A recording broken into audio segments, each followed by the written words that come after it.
Viewers, हम तैयारी कर रहे हैं माध्यमिक शिक्षक चयन परीक्षा की और इस परीक्षा की इकाई 17 में कुल 6 रचनाएं दे रखी है। उसमें से एक है राहुल साकृत्यायन की रचना ल्हासा की ओर, जो कि एक यात्रा वृत्तांत है। तो ल्हासा की ओर रचना पढ़ेंगे हम, और पढ़ना इसलिए भी जरूरी है कि कभी कभी लाइन से, किसी एक लाइन से ही प्रश्न पूछ लिया जाता है, इसलिए पूरी ही रचना पढ़ के समझना हमें जरूरी है। इसके साथ ही जो मुख्य मुख्य बातें हैं वह भी हम देखते हुए जाएंगे। तो इस रचना को पढ़ने के पहले हमें सबसे पहले इसके लेखक के बारे में जानकारी होनी चाहिए। जो लेखक परिचय दे रखा है वह हमें समझ में आना चाहिए। तो सबसे पहले लेखक परिचय पढ़ेंगे। तो ल्हासा की ओर के रचनाकार है राहुल साकृत्यायन। राहुल साकृत्यायन का जन्म सन 1893 में उनके ननिहाल गांव पंदहा, जिला आजमगढ़, उत्तर प्रदेश में हुआ। ठीक है, राहुल साकृत्यायन का जन्म हुआ था 1893 में उत्तर प्रदेश के आजमगढ़ जिले में। उनका पैतृक गांव कनेला था। उनका मूल नाम केदार पांडे था। ठीक है, राहुल साकृत्यायन का मूल नाम था केदार पांडे था। उनकी शिक्षा काशी, आगरा और लाहौर में हुई। सन 1930 में उन्होंने श्रीलंका जाकर बौद्ध धर्म ग्रहण कर लिया। ठीक है, उन्होंने बौद्ध धर्म ग्रहण कर लिया था। तब से उनका नाम राहुल साकृत्यायन हो गया। राहुल जी पाली, प्राकृत, अपभ्रंश, तिब्बती, चीनी, जापानी, रूसी सहित अनेक भाषाओं के जानकार थे।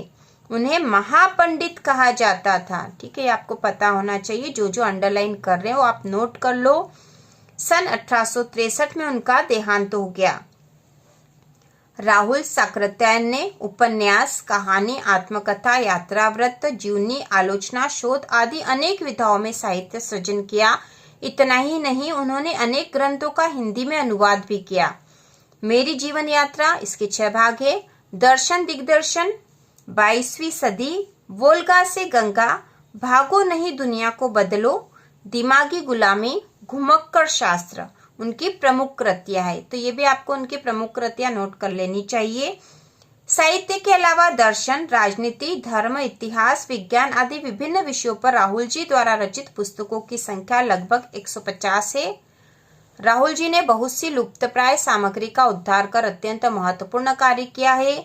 यात्रावृत्त लेखन में राहुल जी का स्थान अन्यतम है। उन्होंने घुमक्कड़ी का शास्त्र रचा और उससे होने वाले लाभों का विस्तार से वर्णन करते हुए मंजिल के स्थान पर यात्रा को ही घुमक्कड़ का उद्देश्य बताया। ठीक है, यह भी होना चाहिए आपको पता कि उन्होंने मंजिल के स्थान पर यात्रा को ही घुमक्कड़ का उद्देश्य बताया था। घुमक्कड़ी से मनोरंजन, ज्ञानवर्धन एवं अज्ञात स्थलों की जानकारी के साथ साथ भाषा एवं संस्कृति का भी आदान प्रदान होता है। राहुल जी ने विभिन्न स्थानों के भौगोलिक वर्णन के अतिरिक्त वहां के जन जीवन की सुंदर झांकी प्रस्तुत की है। अब ये जो ल्हासा की ओर यात्रा वृत्तांत लिखा है, उसकी जो पृष्ठभूमियां बता रखी है।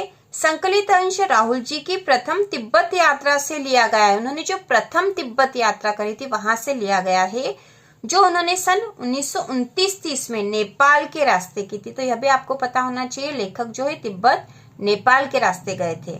उस समय भारतीयों को तिब्बत यात्रा की अनुमति नहीं थी, इसलिए उन्होंने यह यात्रा एक भिखमंगे के छद्मवेश में की थी। इससे तिब्बत की राजधानी ल्हासा की ओर जाने वाले दुर्गम रास्तों का वर्णन उन्हें बहुत ही रोचक शैली में किया है। इस यात्रा वृत्तांत से हमें उस समय के तिब्बती समाज के बारे में जानकारी मिलती है। अब हम पढ़ेंगे यात्रा वृत्तांत ल्हासा की ओर, जिसके लेखक है राहुल साकृत्यायन। वह नेपाल से तिब्बत जाने का मुख्य रास्ता है। फरी कलिंगपोंग का रास्ता जब नहीं खुला था तो नेपाल ही नहीं, हिंदुस्तान की भी चीजें इसी रास्ते तिब्बत जाया करती थी। तो लेखक नेपाल के रास्ते तिब्बत जा रहे हैं और उसका जो मुख्य रास्ता है फरी कलिंगपोंग का रास्ता जब नहीं खुला था तो नेपाल ही नहीं, हिंदुस्तान की भी चीजें इसी रास्ते से जाया करती थी जहां से लेखक जा रहे हैं। यह व्यापारिक ही नहीं, सैनिक रास्ता भी था। इसीलिए जगह जगह फौजी चौकियां और किले बने हुए हैं, जिनमें कभी चीनी पलटन मतलब चीन की सेना रहा करती थी। आजकल बहुत से फौजी मकान गिर चुके हैं। दुर्ग के किसी भाग में जहाँ किसानों ने अपना बसेरा बना लिया है वहाँ घर कुछ आबाद दिखाई पड़ते हैं। दुर्ग मतलब जो किला है, ठीक है, वहाँ के किसी भाग में किसानों ने अपना बसेरा कर लिया, मतलब किसान लोग रहने लग गए हैं, इसलिए वह आबाद मतलब वहां पर लोग दिखाई पड़ते हैं। ऐसा ही परित्यक्त एक चीनी किला था। हम वहां चाय पीने के लिए ठहरे। ऐसा ही एक जो चीनी किला था वहां पर लेखक चाय पीने के लिए ठहरे थे। तिब्बत में यात्रियों के लिए बहुत सी तकलीफें भी हैं और कुछ आराम की बातें भी। अब यहाँ पर लेखक बता रहे हैं कि तिब्बत यात्रा जब उन्होंने करी थी एक यात्री के रूप में, और वास्तव में उन्होंने एक भिखमंगे के वेश में करी थी यात्रा, और यात्रा के समय कुछ तकलीफ की बातें भी हैं, कुछ आराम की बातें भी थी। दोनों ही के बारे में वो आगे हमें बताएंगे। वहां जाति पाति छुआछूत का सवाल ही नहीं है और न औरतें पर्दा ही करती है। ठीक है, यहाँ पर मुख्य बात है कि वहां जाति पाति और छुआछूत का सवाल नहीं था, मतलब वहां पर ऐसा नहीं होता था। औरतें पर्दा भी नहीं करती थी, बहुत पर्दा नहीं करती थी, मतलब जो सिर ढकना या मुंह ढकने वाला काम नहीं करती थी, घूंघट नहीं करती थी, यह समझ लीजिए। बहुत निम्न श्रेणी के भिखमंगों को लोग चोरी के डर से घर के भीतर नहीं आने देते। नहीं तो आप बिल्कुल घर के भीतर चले जा सकते हैं, चाहे आप बिल्कुल अपरिचित हो, तब भी घर की बहू या सासू को अपनी झोली में से चाय दे सकते हैं, वह आपके लिए उसे पका देगी। मक्खन और सोडा नमक दे दीजिए, वह चाय चोंगी में कूटकर उसे दूध वाली चाय के रंग की बना के मिट्टी की टोटीदार बर्तन, मिट्टी का जो टोटीदार बर्तन है उसे खोटी कहा जाता है, तो खोटी में रखकर आपको दे देगी। तो तिब्बती समाज के बारे में बता रहे हैं, वहां पर कैसी स्थिति थी, वहां के लोग कैसे थे, आप घर के भीतर तक जा सकते थे वहां पर। यदि बैठक की जगह चूल्हे से दूर है और आपको डर है कि सारा मक्खन आपकी चाय में नहीं पड़ेगा, तो आप खुद जाकर चोंगी में चाय मत कर ला सकते हैं। ठीक है, चोंगी मतलब एक तरह का बर्तन है, वहां पर उसे मत कर ला सकते थे चाय का रंग तैयार हो जाने पर फिर नमक मक्खन डालने की जरूरत होती है।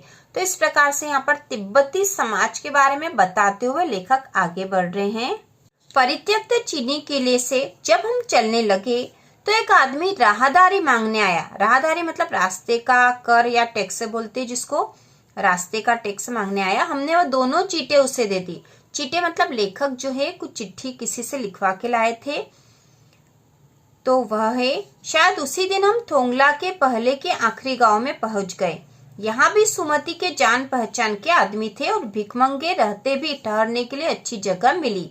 तो सुमति जो एक बौद्ध भिक्षुक है जो लेखक के साथ आए थे। ठीक है, सुमति कौन है? एक बौद्ध भिक्षुक। ठीक है, भिक्षुक मतलब जैसे कि बौद्ध संत हैं एक, और वह लेखक के साथ आए थे। 5 साल बाद जब हम इसी रास्ते लौटे थे और भिखमंगे नहीं, एक भद्र यात्री, भद्र मतलब सज्जन यात्री के वेश में घोड़ों पर सवार होकर आए थे, किंतु उस वक्त किसी ने हमें रहने के लिए जगह नहीं दी और हम गांव के एक सबसे गरीब झोपड़े में ठहरे थे।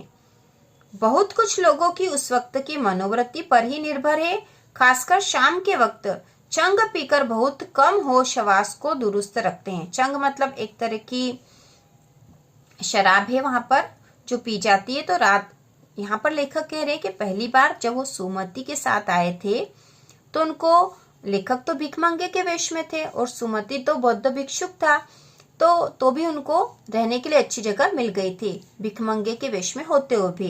लेकिन 5 साल बाद जब वह इसी रास्ते पे आए और भिखमंगे के वेश में नहीं थे, सज्जन व्यक्ति के वेश में थे और घोड़ों पे सवार आए थे, तब भी उनको गांव में रहने की अच्छी जगह नहीं मिली थी और सबसे गरीब झोपड़े में उनको रहना पड़ा था। तो लेखक करे कि कुछ तो वहां की मनोवृत्ति पर भी निर्भर करता है, क्योंकि शाम के वक्त वो आए थे तो उस समय लोग छंग मतलब शराब पीकर होश हवास में नहीं रहते हैं। इसके बाद है, अब हमें सबसे विकट डांडा थोंगला पार करना था। ठीक, विकट मतलब कठिन, सबसे कठिन जो रास्ता वो पार करना था, जो कि डांडा थोंगला नाम का था। डांडे तिब्बत में सबसे खतरे की जगह। ठीक है, तो तिब्बत में सबसे खतरे की जगह डांडे कहलाती है। 16-17 हजार फीट की ऊंचाई होने के कारण उनके दोनों तरफ मीलों तक कोई गांव गिराव नहीं होते। नदियों के मोड़ और पहाड़ों के कोनों के कारण बहुत दूर तक आदमी को देखा नहीं जा सकता। डाकुओं के लिए यही सबसे अच्छी जगह, तो क्योंकि वहां की स्थिति ऐसी थी, उनके दोनों तरफ मिलो तो गांव नहीं थे और नदियों के मोड़ और पहाड़ों के कोनों के कारण कोई उनको वहां पर लोगों को देख भी नहीं सकता था, इसलिए डाकुओं के लिए सबसे अच्छी जगह थी। वो लूट लेते थे लोगों को। यहाँ तिब्बत में गांव में आकर खून हो जाए तब तो खूनी को सजा भी मिल सकती है, लेकिन इन निर्जन स्थानों में मरे हुए आदमियों के लिए कोई परवाह नहीं करता। निर्जन मतलब सूने स्थान, जहाँ कोई व्यक्ति नहीं रहते, वहां पे यदि किसी को मार भी दे डाकू तो कोई लोग परवाह नहीं करते। सरकार, खुफिया विभाग और पुलिस पर उतना खर्च नहीं करती। तो उस समय की ये स्थिति थी, क्योंकि लेखक तो बहुत पहले गए थे, तो वहां पे उस समय ये स्थिति थी कि सरकार जो है खुफिया विभाग और पुलिस पर उतना खर्च नहीं करती थी, और वहां गवाह भी तो कोई नहीं मिल सकता। डकैत पहले आदमी को मार डालते हैं। वहां क्या स्थिति थी कि जो डकैत थे उस समय, वो पहले आदमी को मार डालते हैं और उसके बाद देखते हैं कि कुछ पैसा है कि नहीं। हथियार का कानून न रहने के कारण यहाँ लाठी की तरह लोग पिस्तौल बंदूक लिए फिरते हैं। तो तिब्बत में उस समय हथियार का कानून नहीं था, इस कारण से लोग लाठी की तरह, जैसे कि अभी लाठी पकड़ के चलते हैं या लाठी लेकर साथ में चलते हैं, वैसे उस समय पिस्तौल और बंदूक लेकर घूमते रहते थे। डाकू यदि जान से न मारे तो खुद उसे अपने प्राणों का खतरा है। गांव में हमें मालूम हुआ कि पिछले ही साल थोंगला के पास खून हो गया। थोंगला जो एक स्थान का नाम है, उसके पास खून हो गया था, मतलब किसी को मार डाला गया था। शायद खून की हम उतनी परवाह नहीं करते, क्योंकि हम भिखमंगे थे और जहां कहीं वैसी सूरत देखते टोपी उतार, जीभ निकाल, कुची कुची, कुची कुची मतलब दया दया, एक पैसा कहते भीख मांगने लग जाते।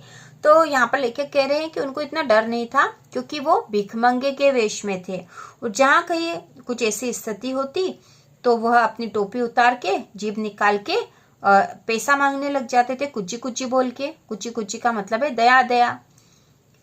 लेकिन पहाड़ की ऊंची चढ़ाई थी, पीठ पर सामान लादकर कैसे चलते। अब वहां पर तो पहाड़ पे चढ़ना था लेखक को, उनके पास सामान भी था, तो पीठ पर सामान लादकर कैसे चलते। और अगला पड़ाव 16-17 मील से कम नहीं था, इतनी दूर था उनका अगला जो स्थान था वो। मैंने सुमति से कहा कि यहाँ से लंकोर तक के लिए 2 घोड़े कर लो। ठीक है, लंकोर मतलब जो उनका अगला स्थान है, वहां तक के लिए 2 घोड़े कर लो, सामान भी रख लेंगे और चढ़े चलेंगे, मतलब सामान भी घोड़ों पर रख देंगे और हम भी उस पर चल जाएंगे। दूसरे दिन हम घोड़ों पर सवार होकर ऊपर की ओर चले। डांडे से पहले एक जगह चाय पी और दोपहर के वक्त डांडे के ऊपर जा पहुंचे। डांडे जो कि तिब्बत में एक खतरे की और ऊंचाई वाली जगह थी। हम समुद्र तल से 17-18 हजार फीट ऊंचे थे। हमारे दक्षिण तरफ पूरब से पश्चिम की ओर हिमालय के हजारों श्वेत शिखर चले गए थे। मतलब लेखक जो थे उसके दक्षिण की तरफ, पूरब से पश्चिम को, दक्षिण की तरफ कैसी स्थिति कि पूरब से पश्चिम की ओर हिमालय के जो पर्वत दिखाई दे रहे थे। बीटे की ओर दिखने वाले पहाड़ बिल्कुल नंगे थे, न वहां बर्फ की सफेदी थी न किसी तरह की हरियाली। उत्तर की तरफ बहुत कम बर्फ वाली चोटियां दिखाई पड़ती थी। सर्वोच्च स्थान पर डांडे के देवता का स्थान था। जो पहाड़ था उसके सबसे ऊंचा स्थान जो था वो डांडे के देवता का स्थान था, जो पत्थरों के ढेर, जानवरों की सींगों, रंग बिरंगे कपड़े की झंडियों से सजाया गया था। अब हमें बराबर उतराई पर चलना था। चढ़ाई तो कुछ दूर थोड़ी मुश्किल थी, लेकिन उतराई बिल्कुल नहीं। शायद 2-1 और सवार साथी हमारे साथ चल रहे थे। ठीक है, 2-1 और लोग उनके साथ चल रहे थे। लेखक घोड़े पे थे, पहाड़ पे ऊंची चढ़ाई कर ली थी, अब उतराई करनी थी उन्हें। मेरा घोड़ा कुछ धीमे चलने लगा, क्योंकि लेखक और उनके साथी का नाम था सुमति, जो कि एक बौद्ध भिक्षुक थे। तो लेखक और उनके साथी दोनों ही चल रहे थे। मेरा घोड़ा कुछ धीमे चलने लगा। मैंने समझा कि चढ़ाई की थकावट के कारण ऐसा कर रहा है और उसे मारना नहीं चाहता था। तो लेखक को ये लगा कि घोड़ा इसलिए धीरे चल रहा है क्योंकि चढ़ाई थी पहले, इस कारण वह थक गया है और लेखक उसे मारना नहीं चाहते थे। धीरे धीरे वह बहुत पिछड़ गया, मतलब लेखक का घोड़ा पीछे रह गया और मैं डोंकी बक्स्तो की तरह अपने घोड़े पर झूमता हुआ चला जा रहा था। तो डोंकी बक्स्तो जो है, जो एक उपन्यास है, स्पेनिश उपन्यासकारों का उपन्यास है, उसमें नायक का नाम है, वह इस तरह से घोड़े पर चलता है। जान नहीं पड़ता था कि घोड़ा आगे जा रहा है या पीछे, क्योंकि वह बहुत धीरे चल रहा था। जब मैं जोर देने लगता तो वह और सुस्त पड़ जाता। ठीक है, जब वो जोर देते मतलब उसको तेज चलाने की कोशिश करते तो वह और धीरे चलने लग रहा था। सुस्त मतलब धीरे। एक जगह दो रास्ते फूट रहे थे, मतलब एक जगह ऐसी थी जहां से आगे दो रास्ते थे। मैं बाएं का रास्ता ले मील 1.5 मील चला गया। लेखक ने बाईं ओर का रास्ता ले लिया और उसमें मील 1.5 मील तक आगे चले गए। आगे एक घर में पूछने से पता चला कि लंकोर का रास्ता दाहिने वाला था, क्योंकि लेखक ने गलत रास्ता ले लिया था। फिर लौटकर उसी को पकड़ा, मतलब वापस आए और फिर उसी रास्ते पे गए जो सही रास्ता था। 4-5 बजे के करीब में गांव से मील भर पर था तो सुमति इंतजार करते हुए मिले। सुमति जो उनका मित्र था वो उनको यहाँ पर मिला। मंगोलों का मुंह वैसे ही लाल होता और अब तो वह पूरे गुस्से में थे। मंगोलो यहाँ किसको कहा गया पता? जो सुमति है, सुमति मंगोल था, ठीक है, मंगोल प्रजाति का था और उनका मुंह वैसे ही लाल होता है और सुमति यूं भी गुस्से में था तो इस समय उसका मुंह लाल हो रहा था। उन्होंने कहा मैंने 2 टोकरी कंडे फूक डाले, मतलब 2 टोकरी कंडे फूक दिए, जला दिए है। 3-3 बार चाय को गर्म किया। मैंने बहुत नरमी से जवाब दिया, लेकिन मेरा कसूर नहीं है मित्र, देख नहीं रहे हो कैसा घोड़ा मुझे मिला है। मैं तो रात तक पहुंचने की उम्मीद रखता था। खैर, सुमति को जितनी जल्दी गुस्सा आता था उतनी ही जल्दी वह ठंडा भी हो जाता था। लंकोर में वह एक अच्छी जगह पर ठहरे थे। यहाँ भी उनके अच्छे यजमान थे, ठीक है, यजमान, यजमान मतलब जो सेवा करने वाले थे, वह जो उनके आवभगत करते थे, क्योंकि जो सुमति थे वो बौद्ध भिक्षुक थे। पहले चाय सत्तू खाया गया, रात को गर्मा गर्म थुंगपा मिला। तो थुंगपा वहां का जो भोजन था तिब्बत का वह है। और ये जो घटना महत्वपूर्ण है, आपको पता होना चाहिए कि लेखक जब लंकोर के रास्ते पर गए थे तो उनका घोड़ा सुस्त पड़ गया था, वो पीछे रह गए थे अपने मित्र सुमति से। और जब वो उतराई पे थे, रास्ते में उन्हें 2 रास्ते फूटते हुए मिले थे और गलत रास्ते पर चले गए थे, वहां से वापस आए थे और सुमति उनको इंतजार करता हुआ मिला था। मंगोलों का मुंह वैसे ही लाल होता है, मंगोलो मतलब उनके सुमति के बारे में बात हो रही है। तो इस प्रकार से महत्वपूर्ण घटना है इस यात्रा वृत्तांत की। अब हम तिंगरी के विशाल मैदान में थे जो पहाड़ों से घिरा टापू सा मालूम होता था, ठीक है। तो एक मैदान में थे तिंगरी के जो पहाड़ों से घिरा टापू सा, पहाड़ से घिरा हुआ था वो, जिसमें दूर एक छोटी सी पहाड़ी मैदान के भीतर दिखाई पड़ती है। उसी पहाड़ी का नाम है तिंगरी समाधिगिरी, ठीक है, उस पहाड़ी का नाम है। आसपास के गांव में भी सुमति के कितने ही यजमान थे। कपड़े की पतली पतली चीरी बत्तियों के गंडे खत्म नहीं हो सकते थे, क्योंकि बोध गया से लाए कपड़े के खत्म हो जाने पर किसी कपड़े से बोध गया का गंडा बना लेते थे। वह अपने यजमानों के पास जाना चाहते थे क्योंकि वो बौद्ध भिक्षुक थे, मैंने पहले ही बताया आपको। मैंने सोचा यह तो हफ्ता भर उधर ही लगा लेंगे। मैंने उनसे कहा कि जिस गांव में ठहरना हो उसमें भले ही गंडे बांट दो, मगर आसपास के गांव में मत जाओ, इसके लिए मैं तुम्हें लासा पहुंचकर रुपए दे दूंगा। क्योंकि उन्हें डर था कि सुमति यदि गए अपने यजमानों के पास तो उन्हें सप्ताह भर लग जाएगा। इतने समय तक लेखक नहीं रुकना चाहते थे, इसलिए उन्होंने कहा कि भले ही गंडे, क्योंकि यह बौद्ध धर्म से संबंधित है, गंडा जो कि कपड़ा, एक तरह का कपड़ा होता है, वह भले ही बांट दो लेकिन रुकना मत, इसके लिए मैं तुम्हें पैसे दे दूंगा। सुमति ने स्वीकार किया, सुमति ने इस बात को मान लिया। दूसरे दिन हमने भरिया ढूंढने की कोशिश की। भरिया मतलब भार उठाने वाला व्यक्ति, ठीक है, भरिया मतलब भार उठाने वाला व्यक्ति ढूंढने की कोशिश की, लेकिन कोई न मिला।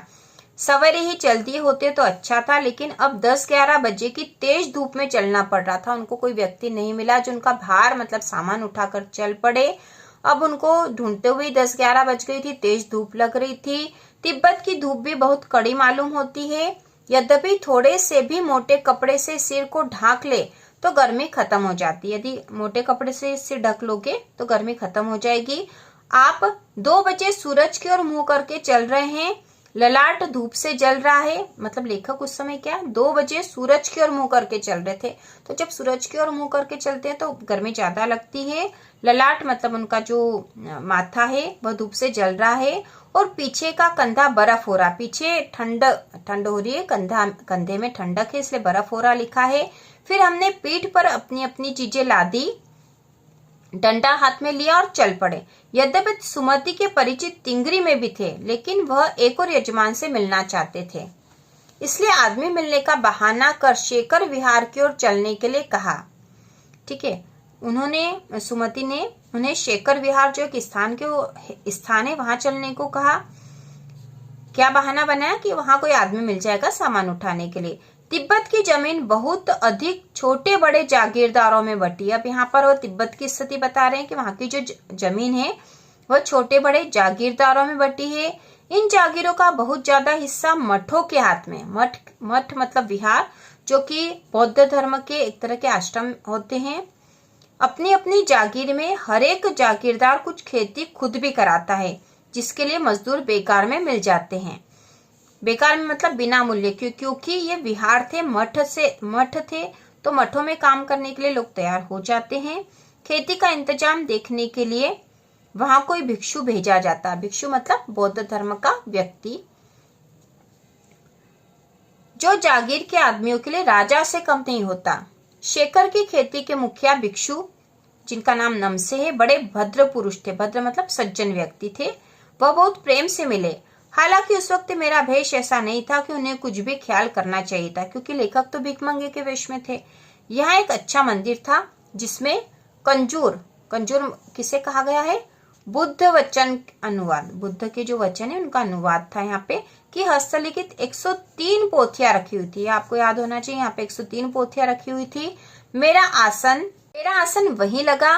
वह बड़े मोटे कागज पर अच्छे अक्षरों में लिखी हुई थी। एक एक पोथी 15-15 शेर से कम नहीं रही होगी। सुमति ने फिर आसपास अपने यजमानों के पास जाने के बारे में पूछा। बिहार जो सुमति वापस अपने यजमानों के पास जाना चाहते हैं। मैं अब पुस्तकों के भीतर था। अब यहाँ पे ये जो महत्वपूर्ण वाक्य है कि मैं अब पुस्तकों के भीतर था, इसका यह मतलब है कि लेखक पुस्तक पढ़ने में मगन थे। ठीक है, अब पुस्तकों के भीतर था मतलब लेखक पुस्तक पढ़ने में मगन थे, इसलिए मैंने उन्हें जाने के लिए कह दिया। दूसरे दिन वह गए।